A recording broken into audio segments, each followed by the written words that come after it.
তাহলে আমার একটা অধিকার হবে, আমি ওই সাধু বাবার কাছে বর চাইবো, আমি চুরি করবো যেন ধরা না পড়ে। ব্যাস, সবাই চলে গেছে। আর ওই চট বাবা তালপাতার কুঠিরে একটা ছোট্ট প্রদীপ জ্বালিয়ে ভজনে বসেছে। আর ওই চোর ওই তালপাতার কুঠিটা প্রদক্ষিণ করছে, চোরে ছায়া পড়েছে। চট বাবা বলছে, কে? বলে, আমি হচ্ছে একজন চোর। ও বাবা, চোর তুমি কেন? বলে, আমি আপনার কাছে দীক্ষা নিতে এসেছি। বলে, না না, আমি চোরের দীক্ষা দিই না। বলে, যদি আমাকে না দীক্ষা দাও, আমি এখানে সুসাইড করব, তারপর পুলিশ এসে তোমাকে ধরে নিয়ে যাবে। বলে, আরে বাবা, তুমি আমার কাছে দীক্ষা নেবে কেন? বলে, আমি দীক্ষা নেব, তবে আমাকে আশীর্বাদ করবে, আমি চুরি করবো যেন ধরা না। বলে, বাবা তুমি চুরি করবে আবার ধরা পড়বে না, তা হয় নাকি? না, আমি দীক্ষা নেব। তাহলে এই আমি সুসাইড করলাম, ওই একটাই ডায়লগ। সাধু বাবা বলছে, মহা সমস্যায় পড়েছি তো। আচ্ছা শোন, তোরা আমি দীক্ষা দেব, তুই চুরি করবি, ধরা পড়বি না, কিন্তু একটা কথা দে, কি জীবনে কোনোদিনও মিথ্যা কথা বলবি না। ও মনে মনে বলছে, চুরি করব, মিথ্যা কথা বলবো না, তা হয়? আবার মনে মনে বলছে, ধরা যখন পড়বো না, সবকটা সত্যি কথাই বলবো, অসুবিধা নাই। ব্যাস, বলে ঠিক আছে, দীক্ষা দিয়েছে। এবার ওই চোর মনে মনে ভাবছে, এবার আর ছোটখাটো বাড়ি চুরি করবো না, এইবার রাজার বাড়ি চুরি করবো। এবার আর ছোটখাটো বাড়ি চুরি করবো না, এবার রাজার বাড়ি চুরি করবো। ব্যাস, রাত্রি হয়েছে, রাত 12টা বাজে। ওই চোর গিয়ে রাজার বাড়ি পাঁচিলে যেই না ঝাঁপ দিয়েছে, পরিবিতা পরে একজনের ঘাড়ের উপর পড়েছে। বলে, গুরুদেব বলল ধরা পড়বো না, ধরা পড়ে গেলাম যে। কে? নিচেরটা বলে, আমি হচ্ছে একজন চোর। যে দীক্ষা নিয়েছিল সে বলছে, বাহ, ভালো, চোরে চোরে মিলে গেল। মানে যে দীক্ষা নিয়েছে আর যার ঘাড়ের উপর পড়েছে সে একটা চোর, যে দীক্ষা নিয়েছে সে চোর। তা যে দীক্ষা নিয়েছে সেই চোরটা যার ঘাড়ের উপর পড়েছে ওই চোরকে বলছে, আচ্ছা বলো তো কিভাবে চুরি করা যায়? তো যার ঘাড়ের উপর পড়েছে ওই চোরটা হাতে একটা চাবি ধরে দিছে, এনে ধর। ওই যে ঘরটা দেখতে পাচ্ছিস, ওই যে দেখতে পাচ্ছিস, ওই ঘরটা গিয়ে চাবি দিয়ে খুলে দেখ, ওর ভিতরে 3টে হীরের টুকরো আছে, নিয়ে আয়। ও চাবি খুলে গিয়ে দেখে কিনা 3টে হীরের টুকরো, 2টো নিয়েছে। কেন? যদি ভাগাভাগিতে রাগারাগি হয়, 2টো নিয়ে এসে ওকে একটা দিয়েছে, নিজে একটা নিয়ে বাড়ি গিয়ে দিব্যু চলে গেছে। বাড়ি গিয়ে নাকে সর্ষের তেল দিয়ে ঘুমাচ্ছে। সকালবেলা রাজবাড়ি চুরি হয়েছে। রাজা বলছে, গ্রামের ওই ন্যাপলা চোর চুরি করতো, ওরা ধরে নিয়ে আয় তো। তখন ওর রাজ কর্মচারীরা গিয়ে ওই ন্যাপলার হাতে পায়ে দড়ি বেঁধে টানতে টানতে নিয়ে এসেছে। ও বলে, গুরুদেব বললো ধরা পড়বো না, ধরা পড়ে গেলাম যে। রাজা মশাই জিজ্ঞাসা করছে, আই ন্যাপলা, তুই চুরি করেছিস? ওই যে বলেছে জীবনে কোনোদিনও মিথ্যা কথা বলবো না। বলে, হ্যাঁ রাজা মশাই, আমার সঙ্গে আর একটা চোর ছিল, আর আমি 2টো হীরের টুকরো নিয়ে এসেছিলাম, ওকে একটা দিয়েছি, আমি নিজে একটা নিয়েছি, আর একটা আছে। বলে, হ্যাঁ। মন্ত্রী গিয়ে দেখো তো। মন্ত্রী গিয়ে দেখে সত্যি হীরের টুকরোটা আছে। মনে মনে বলছে, হীরের টুকরো আমি যদি রাজা মশাইয়ের কাছে গিয়ে বলি, মহারাজ চোর কি কখনো কোনো কিছু রেখে যায়? নিয়ে গেছে, তাহলে এই জিনিসটা আমার হয়ে যাবে।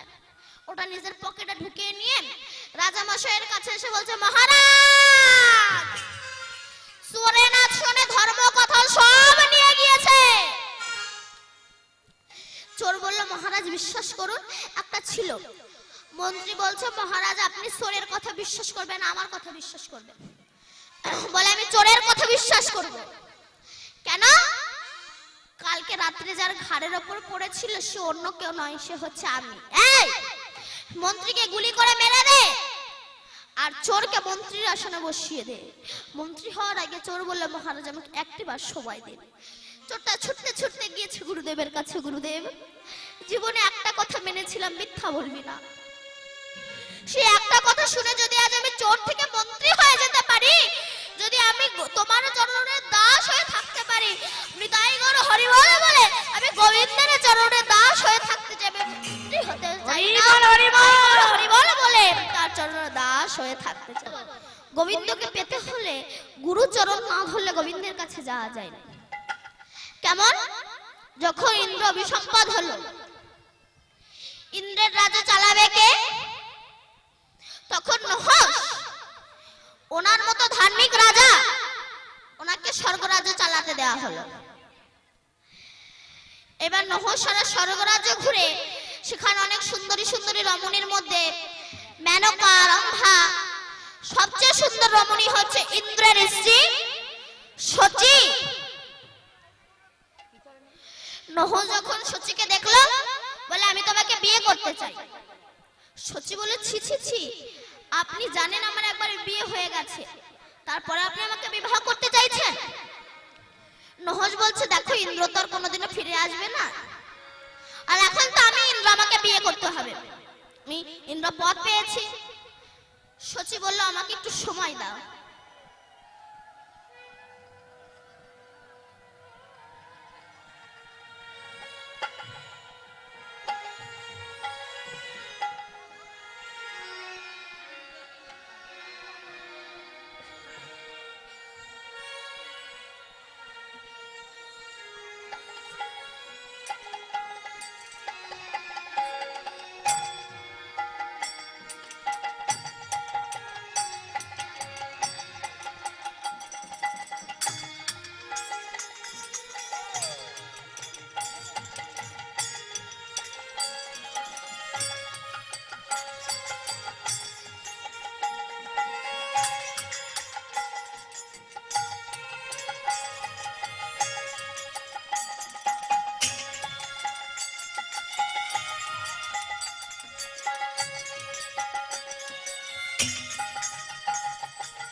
জয় রাধে।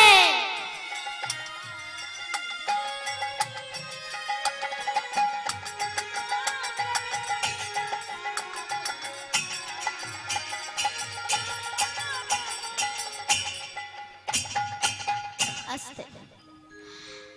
শচী বলল আমাকে একটু সময় দাও। শচী তখন ছুটে গেল গুরু বৃহস্পতির কাছে। তোমার যখন বিপদ আসবে তুমি গুরুর কাছে ছুটে যাবে, কেন? গুরু কৃপাহি কেবলম শিষ্যস্য পরম মঙ্গলা।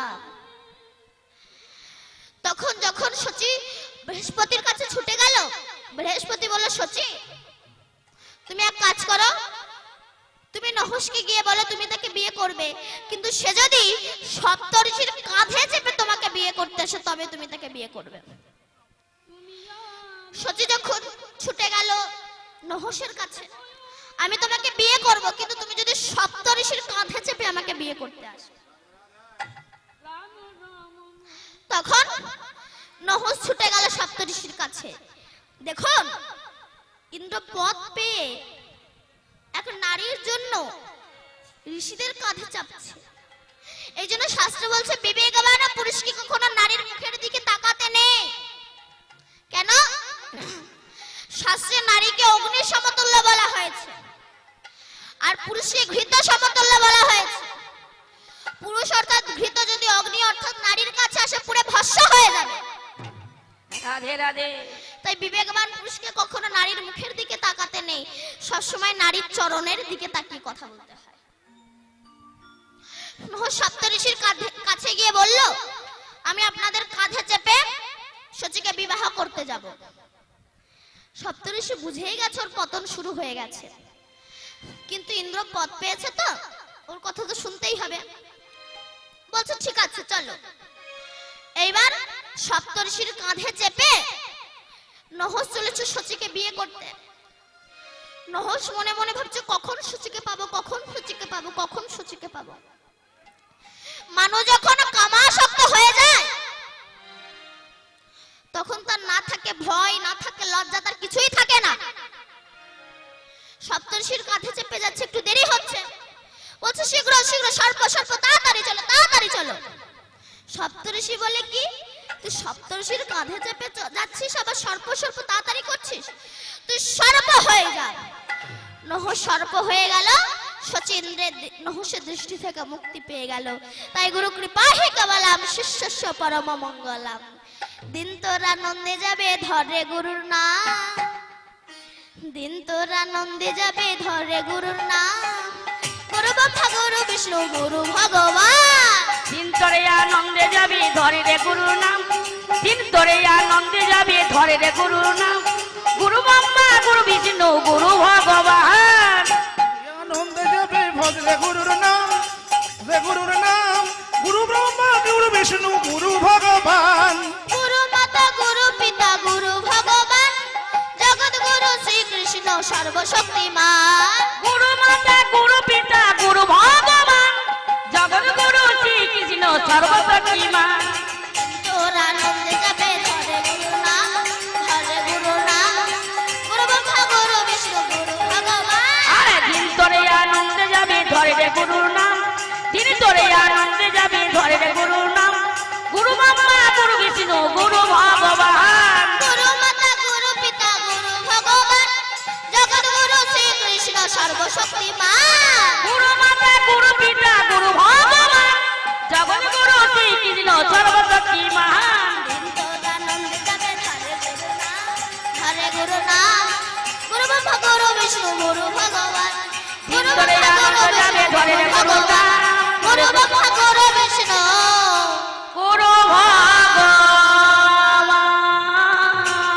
আস্তে কেন গুরুদেবের কৃপা ছাড়া শিষ্য এক পা চলতে পারে না কেমন যেমন লেটার বক্স এটা একটা সাধারণ মানুষের বাড়িতেও থাকে ক্লাব ঘরেও থাকে সরকারের ঘরে লেটার বক্স থাকে তো তুমি যদি কোনো চিঠি ক্লাবের লেটার বক্সে দাও ওটা ওখানেই পড়ে থাকবে কিন্তু তোমার ওই চিঠিটা যদি তুমি সরকারের লেটার বক্সে দাও ওটা দিল্লি বোম্বে যেখানে পাঠাবে সেখানে চলে যাবে ঠিক তেমনি তুমি যদি তোমার বেদনা চিঠিখানা সংসারের কাছে দাও আরো বেশি করে দুঃখ পাবে কেন সংসারের নিতে জানে দিতে জানে না কেন মৌমাছি সারাটা জন্ম মধু সংগ্রহ করে কত কষ্ট করে কাঁটার সঙ্গে ক্ষত বিক্ষত হয়ে রক্তাক্ত হয়ে ফুল থেকে মধু তুলে আনে মৌমাছির ভাগ্যে কি মধু সেবা করা হয় ধূর্ত মানুষ মৌমাছিকে পুড়িয়ে বাড়ি এসে ওই চাক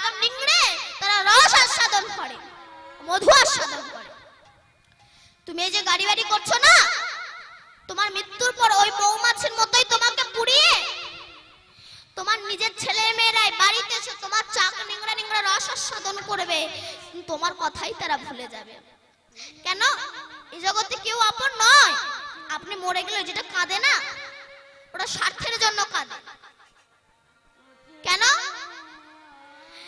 কারণ যে ব্যথা নিতে পারে না সে আপন হয় কি করে সে আপন কখনো হতে পারে না তাই আমাদের এই যে সারা ভারতবর্ষে যে রাস হয় এই রাস কিন্তু মা গোলক বৃন্দাবনে সৃষ্টি হয়েছে যখন গোবিন্দের ইচ্ছা হলো আমি জগতে একটু শিক্ষা দেব রাস করব তা রাস করতে গেলে তো অভিনেতা অভিনেত্রীর প্রয়োজন হয় একা দ্বারা তো সম্ভব নয় ওনার যখন ইচ্ছা হলো যে আমি একটু রাসলীলা করব একা ভগবান দ্বিখণ্ডিত হয়ে গিয়েছিল কেমন যেমন আস্ত মটরের দানা সেটাকে জলে ভিজিয়ে রাখুন কিছুক্ষণ পরে দেখবেন ওটা ফুলে মোটা হয়ে গেছে এবার ওটাকে দু আঙ্গুলের মাঝে দিয়ে চাপ দেন দেখবেন দুটো ভাগ হয়ে যাবে তেমনি আমার ভগবান ভক্তির প্রেমের জলে ডোবানো ছিল অনুরাগের দ্বারা ফুলে উঠেছে ভক্ত যেই না তার প্রেমের দ্বারা চাপ দিয়েছে একা ভগবান দ্বিখণ্ডিত হয়ে গিয়েছে দ্বিখণ্ডিত হয়ে গিয়ে এই শ্রীকৃষ্ণের বামাঙ্গ থেকে লাদিনীর শক্তি আবার শ্রীমতী রাধা রানীর সৃষ্টি হয়েছিল তাহলে রাধাটাকে বোঝা গেল অনেকে বলে রাধা মানে মেয়ে কৃষ্ণ মানে ছেলে আর পণ্ডিত ব্যক্তি যদি দেখতে চান চায়ের দোকানে যাবেন সব পড়া করবে তবে আমি সব দোকানের কথা বলছি না আবার সব মানুষ নয় কিছু কিছু দোকানে কিছু কিছু মানুষ রাধা কৃষ্ণ প্রেম করলো রাধা কৃষ্ণ করলে লীলা আমরা করলে তো শুধু গাছিরা দেখবেন তো বদ রক্ত ছাড়া এক ফোঁটা আপনি ভালো রক্ত পাবেন না কেন এরা পূর্বজন্মে কারা ছিল বলুন তো আমি সে একটা গল্প বলেছিলাম না পূর্বজন্মের স্বভাব কোনোদিনও বদলায় না এক ঋষির কাছে এক লেডিস কুকুর ছিল লেডিস মানে কি বলুন তো বলো লেডিস মানে কি লেডিস মানে ছেলে লেডিস মানে ছেলে খিচুড়ি স্কুলে গিয়েছো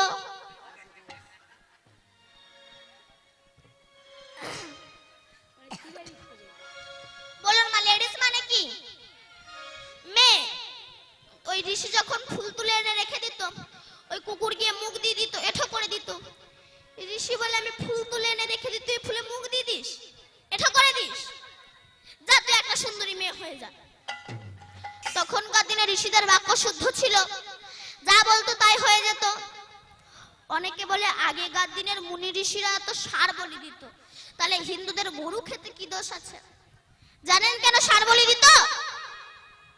ওই ষাঁড়কে বলি দিয়ে আবার মন্ত্রের দ্বারা ওই ষাঁড়ের প্রাণ ফিরিয়ে দিত, দেখতো আমি আচার্য বৈষ্ণব হতে পেরেছি কিনা, এটা তারা দেখতো।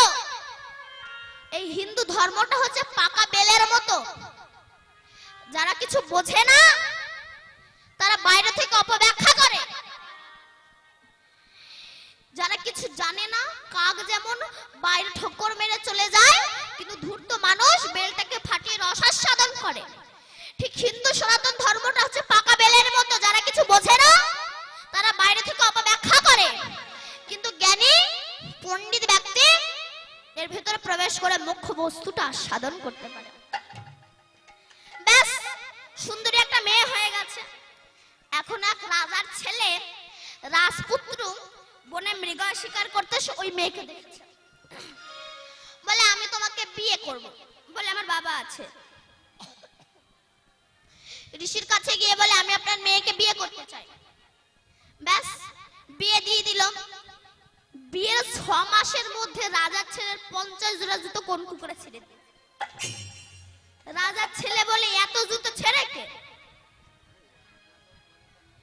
একদিন রাত্রে দেখে কিনা ওই নতুন বউ বিছানা ছেড়ে চলে যাচ্ছে। ও বলে হঠাৎ বউ কোথায় যায়? ও পেছন পেছন এসে দেখে কিনা ওই নতুন বউ ও বসে বসে জুতোগুলো ছেড়ে। বলে বাবা সেল্লামিল্লি করার দরকার নেই, যদি বা আমাকেও ছিঁড়ে দেয়। এসে শুয়ে পড়েছে। পরের দিন ঋষির কাছে গিয়ে বলছে আচ্ছা ঋষিবর বলুন তো আপনার মেয়ে এত জুতো ছেড়ে কেন? বলে বাবা তুমি তো আমার কথা শুনলে না, তুমি ওর রূপ দেখে ওকে বিয়ে করে নিলে। আরে বাবা পূর্বজন্মে একটা কুকুর ছিল, আমার ফুলে মুখ দিয়ে দিত, এঠো করে দিত, ওই জন্য ওকে আমি একটা সুন্দরী মেয়ে বানিয়ে নিই। মেয়ে হয়েছে বটে, স্বভাব তো বদলায়নি। তো যারা রাধা গোবিন্দের নামে নিন্দা করে, লোকের মুখে শোনা কথা বলে, এই লোকের মুখে শোনা কথা বলে এখন দুই বন্ধু ইন্টারভিউতে দিয়ে যাচ্ছে। কি বললাম? কি বললাম? ইন্টারভিউ দিতে যাচ্ছে। একজনের কাঁচা মাথা আর একজনের ভালো মাথা। তো কাঁচা মাথা ভালো মাথাকে বলছে এই শোন, তুই আগে আগে যা, তোরা যা যা প্রশ্ন করবে এসে আমার উত্তরগুলো বলে দিবি, আমি ওইগুলো মুখস্থ করে গিয়ে বলবো। ভালো তো ভালো মাথাটা গিয়েছে। অফিসার বলছে বাবা বলে তো আমাদের দেশ মানে ভারতবর্ষ কত সালে স্বাধীন হয়েছে? বলে 1942 সালে হওয়ার কথা ছিল, কিন্তু সেটা 1947 সালে হয়েছে। আচ্ছা বলো তো স্বাধীনতা সংগ্রামী কারা? বলে স্যার সে তো অনেক লোক, কজনের নাম বলবো। বলে ঠিক আছে যাও। যেই না ভালো মাথাটা বেরিয়েছে কাঁচা মাথা ধরেছে, এই কি কি প্রশ্ন করেছে রে? প্রথম প্রশ্ন ভারতবর্ষ কবে স্বাধীন, কি বলেছিস রে? 1942 সালে হওয়ার কথা ছিল, 1947 সালে হয়েছে। দ্বিতীয় প্রশ্ন স্বাধীনতা সংগ্রামী কারা, তুই কি বলেছিস রে? সে তো অনেক লোক, কজনের নাম বলবো। ও এই দুটো মুখস্থ করতে করতে গিয়েছে। যা প্রশ্ন বলবে এই দুটোই উত্তর। 1942 সালে হওয়ার কথা ছিল, 1947 সালে হয়েছে, আর সে তো অনেক লোক, কজনের নাম বলবো, এইগুলো মুখস্থ করতে করতে গিয়েছে। অফিসার দেখে বুঝতে পেরেছে কাঁচা মাথা, একটু কাঁচা কাঁচা প্রশ্ন করি। তা বাবা বলো তো তোমার জন্ম কত সালে হয়েছে? ও বলে 1942 সালে হওয়ার কথা ছিল, 1947 সালে হয়েছে। অফিসারের চোখ মোটা টেনে একবার মারবো। বলে স্যার আপনি বেশি জানেন, আপনি জানেন আমি এক ক্লাসে 13 বছর ছিলাম। নেক্সট প্রশ্ন করুন। অফিসার বলছে বাবা তোমার বাবার নাম কি? বলে স্যার সে তো অনেক লোক, কজনের নাম বলবো। এই লোকের মুখে শোনা কথা বলে যেমন নিজের মায়ের সম্মান নষ্ট হলো, ঠিক তেমনি হিন্দু সনাতন ধর্ম সম্পর্কে যারা না জেনে বুঝে অপব্যাখ্যা করে, তারা জানে না যে আমাদের হিন্দু সনাতন ধর্মটাই নষ্ট হচ্ছে। নিজের ধর্মকে যদি আমরা নিজেরা নষ্ট করি, বাইরের লোক এসে কি রক্ষা করে দেবে? ভাঙা হয় নাকি?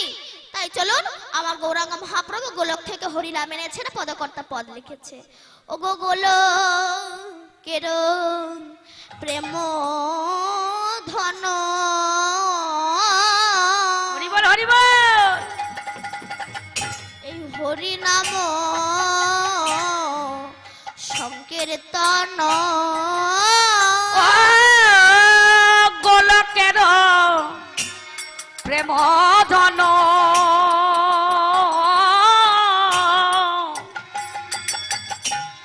হরি নাম সংকীর্তন, গোলকের প্রেম ধন, হরিনাম সংকীর্তন, গোদায়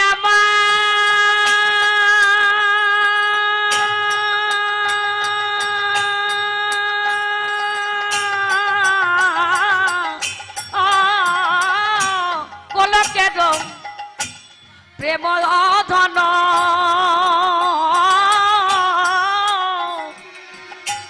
হরি নাম সংকীর্তন, রতি নাজন মিল কেন তা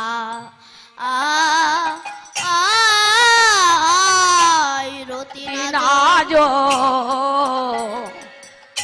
মিলে কেন তা সংসার বিশ্বানলে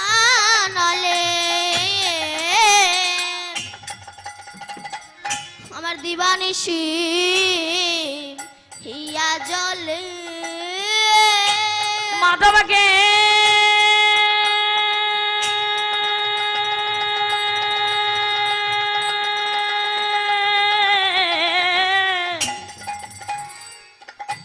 সংসার বিছানলে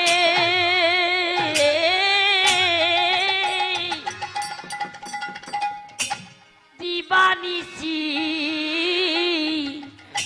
হিয়া জলে আমি চুরাইতে হরিবল হরিবল করি উপায় গো, জুড়াইতে না করি উপায় মা, আরে জুড়াইতে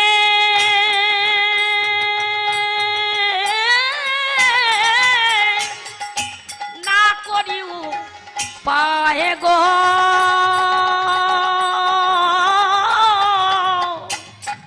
জুড়াইতে না করিও পাহাড়।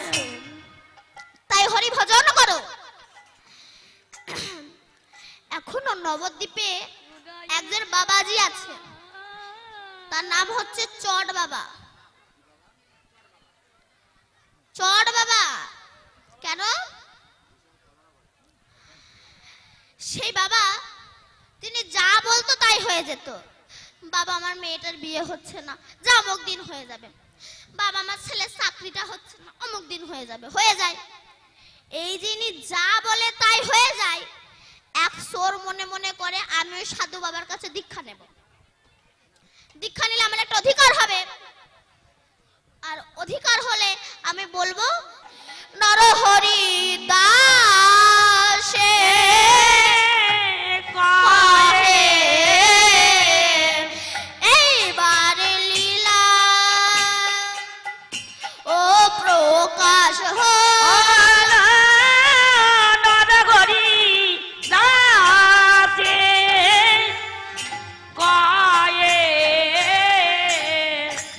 এইবার লীলা ও প্রকাশ হল নরহরি ঝাঁকি ঝাঁকি তিনি তাকিতা গড়গড় তাকি তাকি তিনি তাকিতা গড়গড় তাচ্চো তাচ্চো তিনি তাকিতা গড়গড় তাচ্চো তিনি তাকি ঝাঁকি তিনি তাকিতা গড়গড় তাকি তাকি তিনি তাকিতা গড়গড় তাচ্চো তাচ্চো তিনি তাকিতা গড়গড় তাচ্চো নরহরি গিগিতেছে কথা কথা গিগিতেছে কথা তা গিগিতেছে ঘেনে নাও তাকিতেছে ঘেনে নাও তাকিতে ঘের ঘেনা গিগিনা গাতেছে গিগিতেছে কথা কথা গিগিতেছে কথা তা গিগিতেছে ঘেনে নাও তাকিতেছে ঘেনে নাও তাকিতে ঘের ঘেনা গিগিনা নাচে পায়ে এইবারে লীলা ও প্রকাশ ও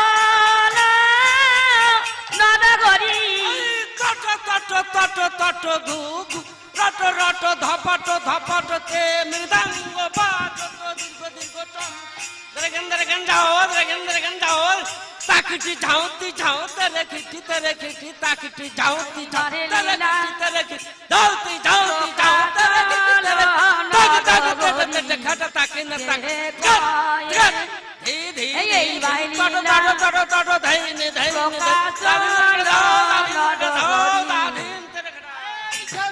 ধান্দা দাধিন্দ্র ধান্দা দাধিন্দ্র দাধিন্দ্র দাদ তক তক তেতে তেতে খেটা তাকি না তাকে রাগরে তেতে তেতে তেতে তেতে ধী ধী ধী ধী তেতে তেতে তেতে থই থই থই ধাইনি ধাইনি ধাই দাধিন্দ্র দাধিন্দ্র দাধিন্দ্র গডা নাচে পায়ে এইবারে লীলা ও প্রকাশ নরহরি দাসে কহে এইবার লীলা প্রকাশ হলো নরহরি কয়ে এইবারে লীলা ও প্রকাশ ও নরগরি নাচে কয়ে এইবারে লীলা ও প্রকাশ নগরি আছে কয়ে এইবারে লীলা প্রকাশ নগরি আছে কয়ে এইবারে লীলা ও প্রকাশ নরহরি আছে কয়ে এইবারে লীলা প্রকাশ হলো নরহরি দাসে কহে এইবার লীলা প্রকাশ হলো